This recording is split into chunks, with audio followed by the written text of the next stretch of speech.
Hey, let's talk about some of my absolute favorite female characters in the Star Trek universe.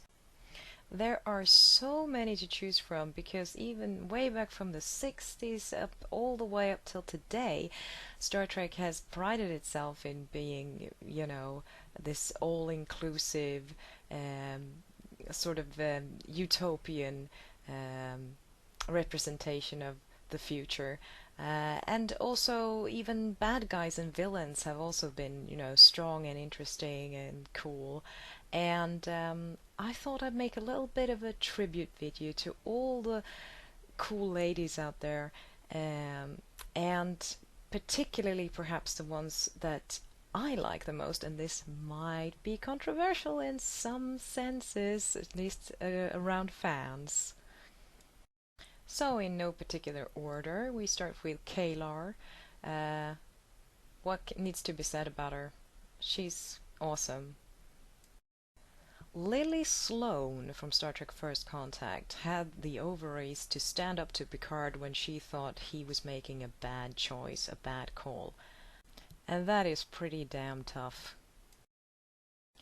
Now, I admit it took me quite a while to warm up to Janeway and her raspy voice, but she was a really well written character, excellently played, and she was deep, and she did have to make some tough decisions, which made her very interesting as a character. Dr. Beverly Crusher is another one of those characters that I would just feel so comfortable being around and feel safe and, you know, and she was multifaceted. She, was both into the action stuff and the, more moral dilemmas type of heavy talking. And Gates McFadden handled dialogue of all sorts absolutely brilliantly, and she can be funny too, which is a great plus. Tasha's sister Ishara Yar was a very interesting and complex character. Her motivations was very well performed, and she is absolutely gorgeous, except for that hair, probably, in my opinion. But hey, it was those times. And her betrayal was absolutely heartbreaking. And here is my controversial entry, Luxana Troy, the most hated Star Trek character after possibly Wesley Crusher among fans.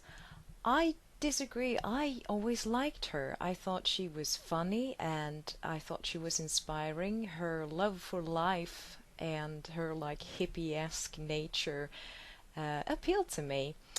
She did have a tendency to walk all over people sometimes, though, but that she wasn't perfect is another factor that I think makes characters like these interesting. And speaking of interesting characters with flaws and backstory and everything, Ro Laren.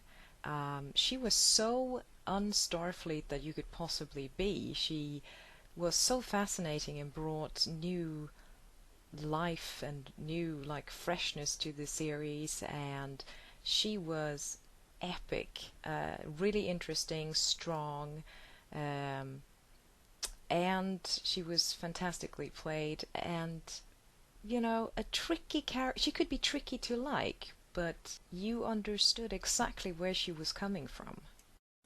Now, no offense to Alice Eve, but Carol Marcus from Star Trek to The Wrath of Khan is the superior Marcus.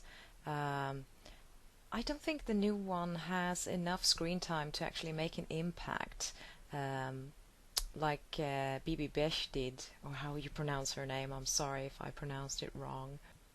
She brought a lot of depth and intelligence to the character, and she really felt like she was doing something in that movie. She had weight. She mattered to the storyline. And I only saw Star Trek The Next Generation in reruns anyway. I wasn't watching it sort of as it was being made. But I was devastated that Denise Crosby wanted to drop out and do other stuff, as I understand it. Because Tasha Yar was a really strong and cool character. and it was nice to have someone in that position, in the security position.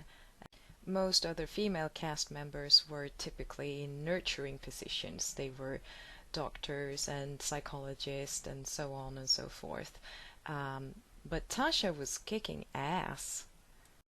Captain Rachel Garrett, as played by Trisha O'Neill, was a really strong captain who also invoked a great sense of respect and competence, and you feel safe around her. But she wasn't afraid to, make big sacrifices for the good of the many. And she also had one of the most horrific deaths in television, Star Trek television history at least. And now the absolutely charming Vash, I think Jennifer Hetrick, I think is the name of the actress who played her.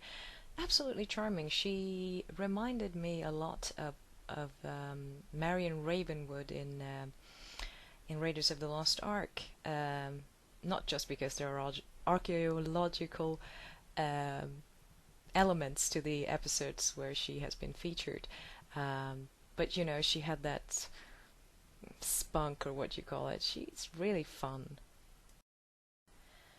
Now, before Major Barrett was Loxana Troy, she was the unnamed number one, the person directly underneath the captain in charge, and she was unfortunately only featured in the pilot episode, which never aired originally, of the original Star Trek series. She was deemed too unbelievable. People would not be able to accept a woman in that high position, the executives thought. So she was scrapped in favor of keeping Spock instead. And that's a real shame, because she was played very straight, very, as in straightforward. There was no sexualization, nothing.